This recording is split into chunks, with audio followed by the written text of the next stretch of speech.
Ya, Assalamualaikum warahmatullahi wabarakatuh. Perkenalkan, nama saya Febri Praditya dari kelas Teknik Informatika C1 semester 3.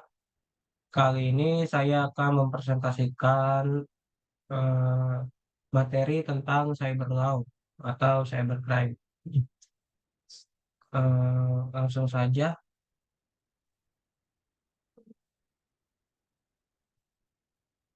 Yang pertama adalah pengertian dari cyber law. Cyber law atau hukum cyber adalah istilah yang digunakan untuk mengacu pada prinsip-prinsip hukum dan regulasi yang mengatur aktivitas di dunia maya, internet, dan penggunaan teknologi digital. Secara lebih sederhana, cyber law mencakup peraturan hukum yang berkaitan dengan kegiatan online dan penggunaan teknologi informasi. Sejarah cyber law. Sejarah cyber law mencakup perkembangan regulasi dan prinsip-prinsip hukum yang berkaitan dengan dunia maya, internet, dan teknologi informasi. Dan berikut adalah beberapa titik penting dalam sejarah perkembangan cyber law. Yang pertama, yaitu di awal tahun 1960-an sampai dengan 1970-an. Pada awal perkembangan teknologi komputer, hukum lebih fokus pada perlindungan hak kekayaan intelektual seperti hak cipta dan paten daripada aspek-aspek unik dari teknologi informasi. Yang selanjutnya pada tahun 1980-an. Pada tahun 1984 ini, Undang-Undang Privasi dan Keamanan Komputer atau Cyber Fraud and Abuse Act strip CFAA diperkenalkan di Amerika Serikat. CFAA ini menjadi dasar hukum yang pertama secara khusus mengatasi akses tanpa izin dan penyalahgunaan komputer. Yang berikutnya, pada tahun 1990-an, era ini ditandai dengan pertumbuhan pesat internet dan komunikasi online. Pada tahun 1996, AS meluncurkan Undang-Undang Kebebasan Informasi Online untuk anak-anak atau Children's Online Privacy Protection ACT atau disingkat COPPA yang dirancang untuk melindungi privasi anak-anak di internet. Yang selanjutnya pada tahun 2000-an, di tahun ini serangkaian serangan cyber yang signifikan seperti serangan terhadap situs pemerintah dan bisnis mendorong pengembangan undang-undang dan regulasi keamanan cyber. Di Amerika Serikat, Cyber Security Enhancement (ACT) atau disingkat CSEA dan Electronic Signature in Global and National Commerce Act atau e-sign-in merupakan beberapa inisiatif yang diluncurkan pada masa ini. Selanjutnya pada tahun 2002, Undang-Undang Sarbanes-Oxley diberlakukan di Amerika Serikat sebagai tanggapan terhadap skandal keuangan perusahaan besar. Ini mencakup ketentuan yang mengatur penggunaan teknologi informasi dalam praktik akuntansi perusahaan. Selanjutnya pada tahun 2000-an hingga sekarang, yaitu keprihatinan terhadap keamanan cyber terus meningkat seiring dengan peningkatan serangan cyber. Banyak negara mengadopsi atau memperbarui undang-undang untuk mengatasi ancaman keamanan cyber, perlindungan data, dan aspek-aspek lain dari keamanan dan privasi online. Selanjutnya ada GDPR atau General Data Protection Regulation pada tahun 2018. Yaitu Uni Eropa memperkenalkan GDPR regulasi perlindungan data pribadi yang memberikan hak lebih besar kepada individu atas pribadi mereka yang memperlakukan kewajiban yang lebih ketat pada organisasi mengumpulkan dan memproses data. Yang terakhir itu sejarah perkembangan internasional. Seiring dengan pertumbuhan penggunaan internet secara global, banyak negara dan organisasi internasional berupaya untuk mengembangkan kerangka kerja hukum yang konsisten dan efektif untuk mengatasi tantangan yang dihadapi dalam keamanan cyber dan privacy. Materi selanjutnya yaitu bidang-bidang utama dalam cyber law melibatkan di antara lain yaitu privacy online, yaitu hukum-hukum yang melindungi privasi individu terkait dengan pengumpulan dan penggunaan informasi secara daring. Selanjutnya keamanan cyber, yaitu hukum-hukum yang mengatur tindakan kriminal dan tanggapan terhadap serangan cyber, pencurian data, dan ancaman keamanan cyber lainnya. Selanjutnya, hak kekayaan intelektual, yaitu regulasi yang melibatkan perlindungan hak cipta, merek dagang, dan paten dalam konteks online, termasuk penanganan pelanggaran hak kekayaan intelektual secara digital.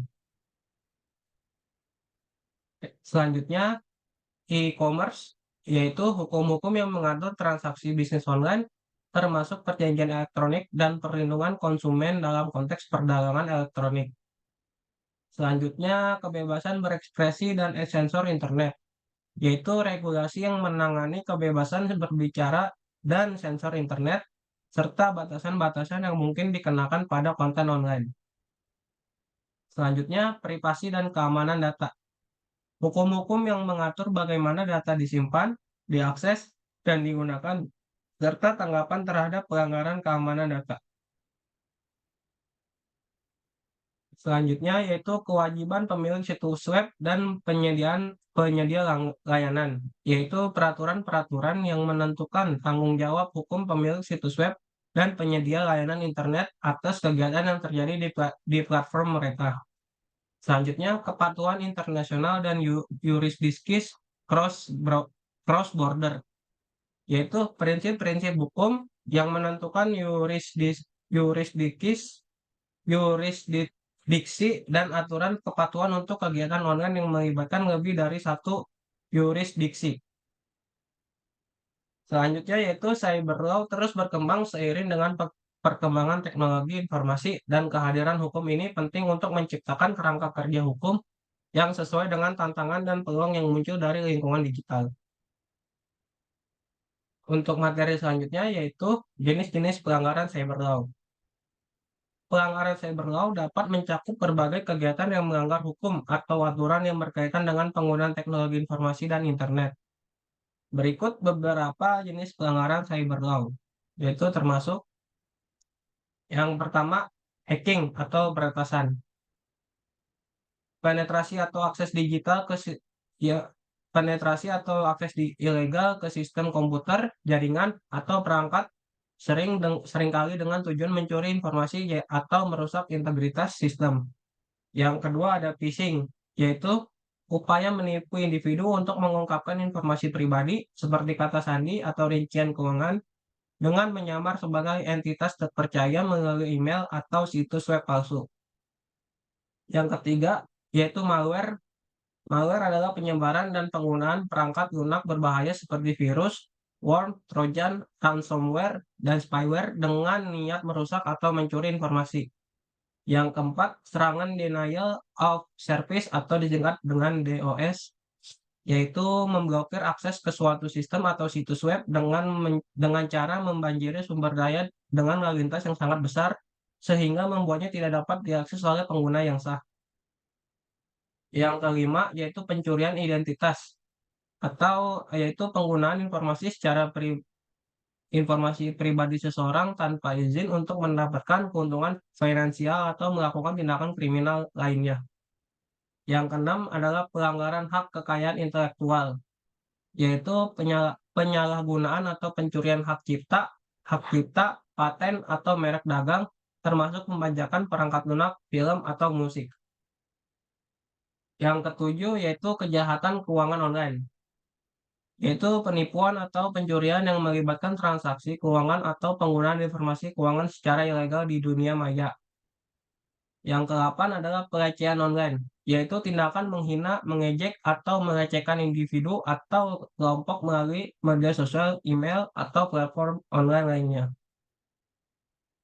Yang kesembilan adalah cyberbullying, yaitu penyalahgunaan teknologi untuk menyebabkan kerugian, rasa sakit, atau ketidaknyamanan secara psikologis pada individu atau kelompok.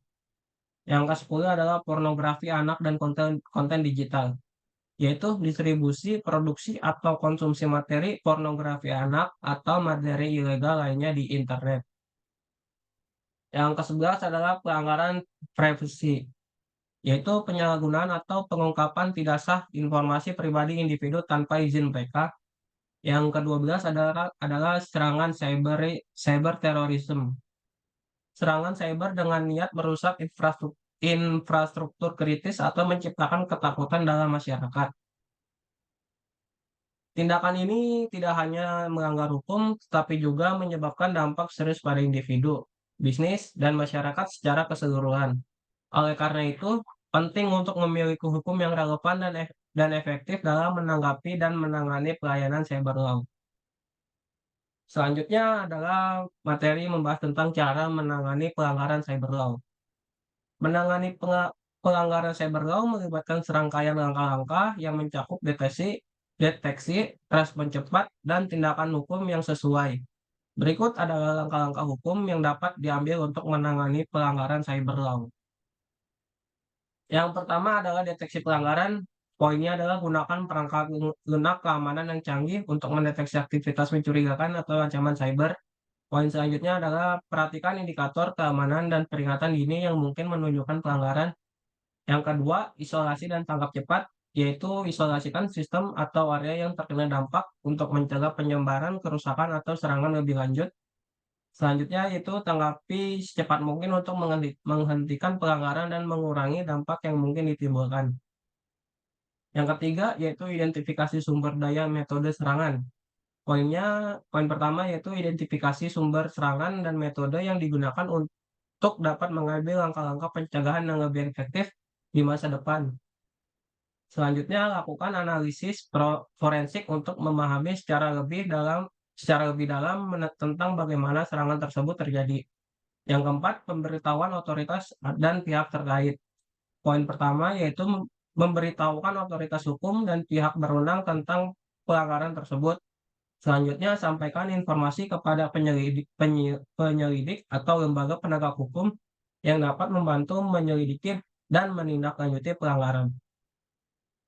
Selanjutnya yaitu penghentian dan pemulihan sistem. Poin yang pertama, hentikan serangan dan pastikan bahwa sistem kembali ke kondisi yang aman. Selanjutnya, lakukan pemulihan data dari cadangan jika diperlukan. Poin selanjutnya yaitu kerjasama dengan pihak eksternal.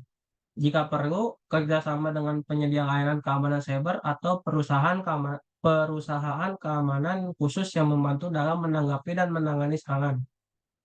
Selanjutnya yaitu komitmen terhadap transparansi dan komunikasi. Yaitu poin pertama, berkomunikasi dengan pihak-pihak yang terkena dampak, termasuk karyawan, pelanggan, atau pihak berkepentingan lainnya. Selanjutnya, sediakan informasi yang jelas tentang tindakan yang diambil untuk menanggapi pelanggaran dan langkah-langkah yang diambil untuk mencegahnya. Selanjutnya, yaitu evaluasi keamanan dan pencegahan masa depan. Poin pertama yaitu evaluasi keamanan sistem dan identifikasi potensi kerentanan. Selanjutnya, tingkatan kebijakan keamanan dan tindakan pencegahan untuk mencegah serangan serupa di masa depan. Selanjutnya yaitu berupa tindakan hukum. Yang pertama, poin pertama, konsultasikan dengan advokat atau ahli hukum untuk menentukan apakah tindakan hukum diperlukan. Selanjutnya, lakukan langkah-langkah hukum seperti melibatkan otoritas penegak hukum atau mengejar tuntutan hukum terhadap pelaku.